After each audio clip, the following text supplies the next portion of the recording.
नमस्कार। आज बात करते हैं बिहार में हुए एक बहुत बड़े न्यायिक सुधार की। एक ऐसा कदम जो सही मायनों में भारत को उसके औपनिवेशिक अतीत से एक कदम और दूर ले जाता है। जरा इस साल पर गौर कीजिए, 1887। मतलब क्या कोई सोच सकता है कि अंग्रेजों के जमाने का बना एक कानून आज के भारत में हमारी सिविल कोर्ट्स को चला रहा था? ये सवाल ही इस पूरी बातचीत की नींव है।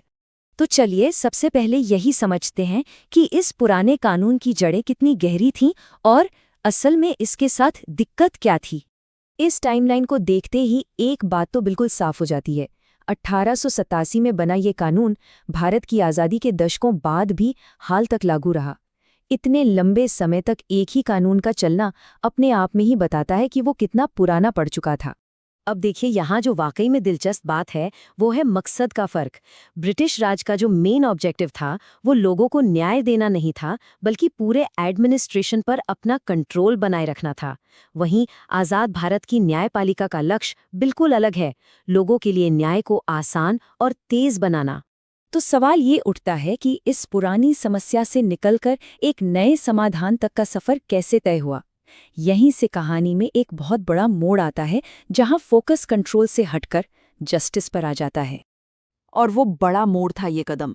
बिहार विधानसभा ने 136 साल पुराने इस ब्रिटिशकालीन सिविल कोड कानून को खत्म कर दिया, निरस्त कर दिया। सही मायनों में ये एक युग का अंत था। लेकिन बात सिर्फ पुराने कानून को हटाने तक ही नहीं रुकी। उसकी जगह एक नया मॉडर्न कानून लाया गया, जिसका नाम है बिहार सिविल कोड्स एक्ट। और ये कानून आज की जरूरतों को ध्यान में रखकर बनाया गया है। तो ये नया न्यायिक सुधार आखिर है क्या, और इससे जमीनी स्तर पर क्या बदलाव आने की उम्मीद है?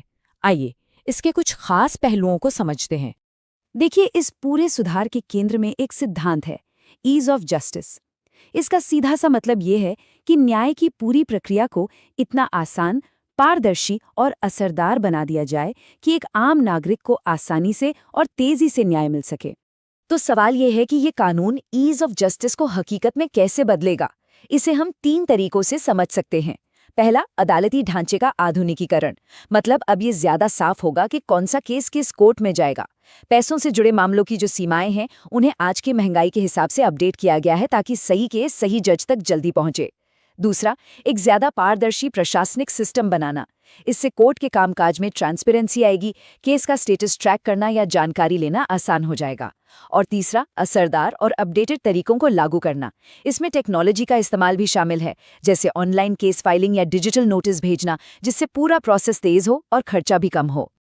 अच्छा, अब थोड़ा जूम आउट करते हैं और समझते हैं कि बिहार में हुए इस एक कानूनी बदलाव का असल और गहरा मतलब क्या है। देखिए, ये सुधार कई वजहों से बहुत मायने रखता है। ये राज्य की संस्थाओं को मॉडर्न बनाने की दिशा में एक बड़ा कदम है। साथ ही ये भारत की औपनिवेशिक यानी कॉलोनियल कानूनी विरासत को पीछे छोड़ने की प्रक्रिया का भी एक जरूरी हिस्सा है। ये हमारी न्यायपालिका को डिजिटलीकरण की तरफ भी आगे बढ़ाता है। और हाँ, जो लोग प्रतियोगी परीक्षाओं की तैयारी कर रहे हैं, उनके लिए गवर्नेंस के लिहाज से ये एक बहुत ही जरूरी टॉपिक है। तो कुल मिलाकर बात यह है कि ये कदम इस बात का एक और सबूत है कि भारत लगातार अपनी संस्थाओं को मजबूत कर रहा है और आज के समय के हिसाब से उन्हें मॉडर्न बना रहा है। और आखिर में एक बहुत बड़ा सवाल हमारे सामने खड़ा होता है, क्या सिर्फ एक कानून बदल देने से न्याय मिलने का अनुभव और उसकी रफ्तार सच में बदल जाती है? इस पर सोचना बहुत जरूरी है।